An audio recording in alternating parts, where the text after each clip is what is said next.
Hey, this is Parker, your favorite Atlanta realtor. Well, over the last 2 years, the average home in Atlanta has gotten 25% more expensive, which is just slightly higher than the national average. So why is this happening? Well, today I'm going to give you 3 reasons why prices in Atlanta are up as much as they are. And I'm also going to give you one silver lining to bring it all into perspective. Let's get going.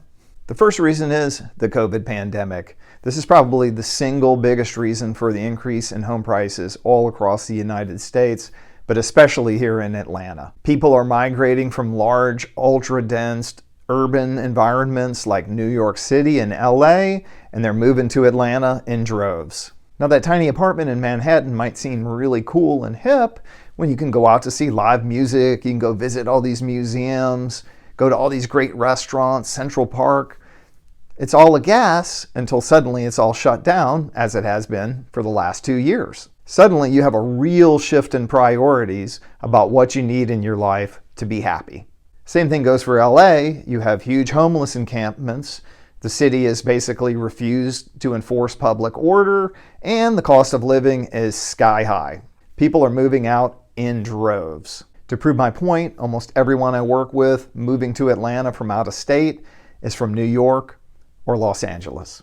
The second big reason driving the increase in home pricing, nobody likes to hear this, but interest rates are simply too low. When you have this many people in the market trying to buy a home with these super low interest rates, all it does is drive up the prices for everyone. Frankly, if interest rates were 1 point higher, it would take a bunch of people out of the market and housing prices would stabilize or even fall a little bit.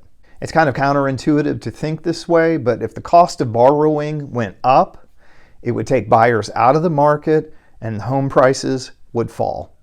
The number 3 reason, huge megacorps are competing with everyday home buyers. They're out there buying up single-family housing and turning it into rental property. This is a trend we're seeing all over the United States, and Atlanta is certainly no exception. Rents in Atlanta have increased 23% over the last year. So if you just signed a renewal and you were previously paying $1,000 a month, there's a very good chance you're now paying over $1,200 a month. Over the last 2 years, this megacorp investment trend has really accelerated in Atlanta. Names you've probably heard of like American Homes for Rent, Invitation Homes, and BlackRock. During the 2009 recession, these megacorps started buying up single-family housing that was in foreclosure, and in many cases rented the homes back to the people who lost it in foreclosure.